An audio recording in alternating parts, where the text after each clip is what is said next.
याद रखिएगा, अगर 500,000 रुपए और एक पौवा में अगर वोट बेचेंगे तो जिंदगी में आपके बच्चों का भविष्य अंधकार में हो जाएगा ही और आपका भी भविष्य अंधकार में जाएगा। मोदी सरकार 2024 में जाएगा, ये मैं आज आपके सामने जंतर मंतर पर ऐलान करता हूं। अगर मोदी सरकार ने हमारी ओल्ड पेंशन स्कीम चालू नहीं की तो मोदी सरकार सोच लेना कि तुम 2024 के बाद नहीं आएगा। ये जुमला, ये अच्छे दिन बुरे दिन, ये तेरे बुरे दिन चालू हो गया आज से। मोदी मीडिया नरेंद्र मोदी के गोद में बैठी है, जो नरेंद्र मोदी बोलेगा वही गोदी मीडिया दिखाएगी और गोदी मीडिया नहीं दिखाएगी, लेकिन आपके जैसे सच्चे लोग हैं वो दिखाएंगे। इसलिए हम बोलते हैं कि भारत माता की जय।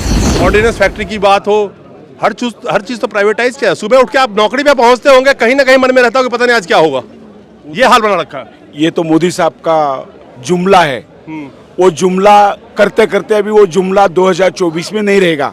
हमारे ऑल इंडिया डिफेंस फेडरेशन ने तय कर लिया कि 2024 में जो ये मोदी साहब जो खिचड़ी पका रहे ना, ऊपर नीचे कोयला डाल के, वो खिचड़ी नहीं पकेगी जब तक हमारी पुरानी पेंशन हमारे कर्मचारियों को लागू नहीं करेंगे।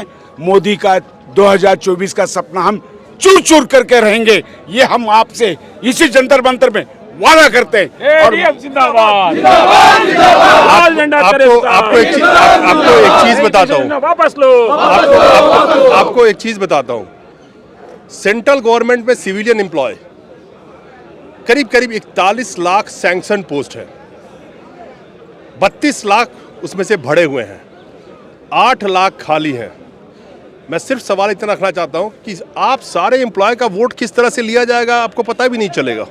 ये जो मोदी सरकार हिंदू मुस्लिम की चाल कर रहे हैं, वो आज ही हमारे साहब ने संजय साहब ने बता दिया और हम भी जानते हैं, इतने हम बेवकूफ नहीं है। हम संजय साहब ने बताया उससे आपको समझ में आया, आपको खुद समझ में नहीं आया इतने 8 सालों में? 8 सालों में हमको समझ में आया, उसमें कोई नो डाउट। लेकिन जो हमारा ऑल इंडिया डिफेंस फेडरेशन है, उन्होंने दिमाग में डाल दिया कि ये जो चाल खेल रहे हैं, ये आप संघर्ष आपस में झगड़ा करके लगा रहे हैं, वो संघर्ष हमने देख लिया और उस संघर्ष के तहत मोदी सरकार 2024 में नहीं आएगा। ये मैं जंतर मंतर पे आपको मैं क्लियर करना चाहता हूँ। और ये ऑल इंडिया डिफेंस फेडरेशन अब हिंदू मुस्लिम में नहीं पढ़ोगे ना? नहीं अब नहीं पढ़ोगे ना, सीख लिए ना पहले पढ़े थे ना अभी पढ़ेंगे। आप नहीं पढ़े होंगे, पढ़ते हैं ना लोग। अभी ऐसा मुद्दा 2024 से चुनाव से पहले आएगा कि उबाल खा के इसी में से कई लड़के गालियां देना शुरू करेंगे। मैं बता रहा हूं आपको, हम जैसे लोगों को गालियां देने का काम करेंगे अभी यहाँ खड़े होके। इतना हिंदू मुस्लिम में और धर्म की राजनीति में लीन हो जाएंगे। ठाकुर, ब्राह्मण, राजपूत, दलित, ये ओबीसी, ये एसटी अभी लग जाएंगे सब उसी में। ऐसे मुद्दे चलाए जाएंगे इस देश को बड़गलाने के लिए। गोदी मीडिया का ठेका है ना, आपके दिमाग में जहर भरने के लिए गोदी मीडिया को ठेका दे रखा है ना। लेकिन ये जो गोदी मीडिया है, ये बिकाऊ मीडिया है, उसका हमारा ऑल इंडिया डिफेंस फेडरेशन तथा हमारे एनपीएस और ओल्ड पेंशन स्कीम के लोगों ने पहचान लिया। और 2024 को, क्योंकि हम अकेले नहीं हैं, हमारे पीछे 5-5 वोटर है, हमारे माँ बाप है, हमारे बीवी बच्चे हैं। मोदी सरकार 2024 में जाएगा, ये मैं आज आपके सामने जंतर मंतर पर ऐलान करता हूं। अगर मोदी सरकार ने हमारी ओल्ड पेंशन स्कीम चालू नहीं की तो मोदी सरकार सोच लेना कि तुम 2024 के बाद नहीं आएगा। ये जुमला, ये अच्छे दिन बुरे दिन, ये तेरे बुरे दिन चालू हो गया आज से। सवाल यह है कि क्या ये अपने मुद्दे पे रह पाएंगे और क्या इनको रहने दिया जाएगा।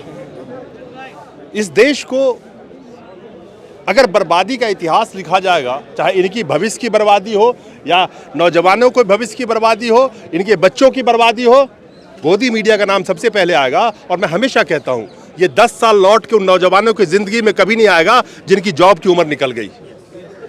ये 10 साल उनके जीवन में कभी नहीं आएगा। कोई पीएम, कोई सीएम, कोई मंत्री बन के उसके पेंशन चालू रहेंगे, उनको सब सुविधाएं मिलेगी जीवन पर्यंत, लेकिन आप अपने जीवन में पकौड़े बेचने लायक भी नहीं रह जाओगे। इंजीनियरिंग किया है आपने पकौड़े बेचने के लिए नहीं, एमबीए किया है पकौड़े बेचने के लिए नहीं, 20-20 लाख आपके माँ बाप ने किसी इंजीनियरिंग कॉलेज को दिया है आपसे पकौड़े बिकवाने के लिए नहीं। 20 लाख खर्च करने की जरूरत नहीं थी, पकौड़े बेचने के लिए कोई आपको 10वीं पास करने की भी जरूरत नहीं है। लेकिन जिस दिन आप विकसित देशों की तरह देश के विकास के मुद्दे पे वोट करेंगे और देश के नब्ज को पहचानना शुरू करेंगे कि जिसको हमने सत्ता सौंपा है वो हमारे देश को किस ओर ले जा रहा है, जिस दिन इसको पहचानने की क्षमता आप में आ गई ना, उसी दिन ये देश फिर से सोने की चिड़िया बन जाएगी और उसी भारत जो सोने की चिड़िया है अभी भी, उसी सोने की चिड़िया को लूट लूट के धन्ना सेठ कोई विदेश में जाके मौज कर रहा है लूट के, कोई देश में ही मौज कर रहा है। सोचिएगा, नहीं तो इसी लाइन में खड़े नजर आएंगे। कोई गोदी मीडिया दिखाने आई आपको? गोदी मीडिया तो गोद में बैठी है नरेंद्र मोदी के। नहीं, आप लोग इतना हजारों के तादाद में है, यहाँ तो 10 लोग धरना करने आते हैं, आप लोग हजारों के तादाद में है और आप इस भारत के निर्माता है। सारे जो गवर्नमेंट एम्प्लॉय है, ordnance factory most backbone of the Indian defence का, उसके लोग यहाँ पे चिल्ला रहे हैं। आखिर गोदी मीडिया दिखाने आई आप लोगों को? दिखाई एक भी नेशनल न्यूज चैनल यहाँ पे है? मैं वही बता रहा हूँ कि गोदी मीडिया नरेंद्र मोदी के गोद में बैठी है।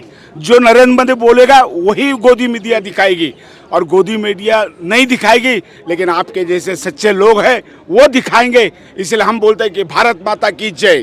क्यों? क्योंकि आप जैसे सच्चे और अच्छे लोग और आपके जो न्यूज़ चैनल है वो आज ना कल पक्का न्यूज़ में आएगा। और न्यूज़ में आने का, हमको कोई न्यूज़ में आने का शौक नहीं है, लेकिन हमारा जो दर्द है वो दर्द मोदी तक और सरकार तक जाना चाहिए। और जो भी 2024 नरेंद्र मोदी ने दिमाग में डालना चाहिए, तुम्हारे ख्याली पकौड़े बहुत हो गए, अब मुश्किल है, क्योंकि हमारी जनता है सावधान हो गई। ये गांव में 500 और 1000 रुपये देने से नहीं चलेगा। अभी लोग जाग गए, और जागने के बाद जो आने वाले दिनों में भाजपा का नामो निशान मिट जाएगा। ये मैं इधर ही जंतर मंतर पे आपको बता रहा हूँ। ये मैं अपना नहीं बोल रहा हूँ, क्योंकि आज जो माहौल बना है, मैं गांव से भी बिलोंग करता हूँ, हर जगह मैं पूछता हूँ क्या क्या है, लेकिन मोदी सरकार सिर्फ गोदी सरकार। याद रखिएगा, जो 80 करोड़ जनता इस देश में, अगर 35% वोट मौजूदा सरकार को मिला था तो 65% वोट किसी और को भी लोगों ने दिया था। बेशक वो बिखरे हुए थे। एक सवाल मेरा है आप लोगों से, जिस गोदी मीडिया को आप देखते हो, क्या आज से कसम खाते हो कि उसको देखना बंद कर देंगे जो आपकी समस्याओं को नहीं दिखाता है? क्यों टीवी रिचार्ज कराते हो? क्यों टीवी रिचार्ज कराते हो? मत कराओ ना। आपके पैसे ले करके वो अरबपति और करोड़पति बन रहा है, फिर आप उस टीवी को क्यों देखते हो जो आपको नहीं दिखाता, आपकी समस्याओं को नहीं दिखाता? कसम खाओ कि नहीं देखूंगा आज से कोई भी न्यूज चैनल। मैं क्लियर कर बोलता हूं आपके सामने, और मैं आपकी सभी की तरफ से मैं कसम खाता हूं कि ये आज तक जी न्यूज, जी चैनल ये मत देखिए, मैं नहीं देखूंगा। मैं आपके सामने कसम खाता हूं। लेकिन ये न्यूज़ आप दिखाइए, ये गोदी मीडिया गोद में बैठे, लेकिन हमारे पैसे से, हमारे रिचार्ज करने से इनको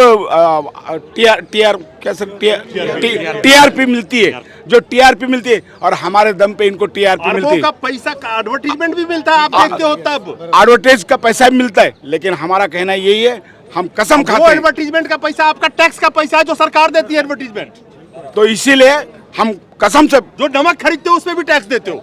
ये तो मोदी तो अभी पता नहीं कि मैं गलत बोलना नहीं चाहता हूँ क्योंकि न्यूज़ में हूँ, नहीं तो और कुछ बोल देता आपको। तो ये बातें हैं कि मैं किसी गर्लफ्रेंड से भी मिलने जाना है ना, तो उसके ऊपर भी अभी मोदी टैक्स डालेगा। इससे ज़्यादा कुछ नहीं बोलता हूँ।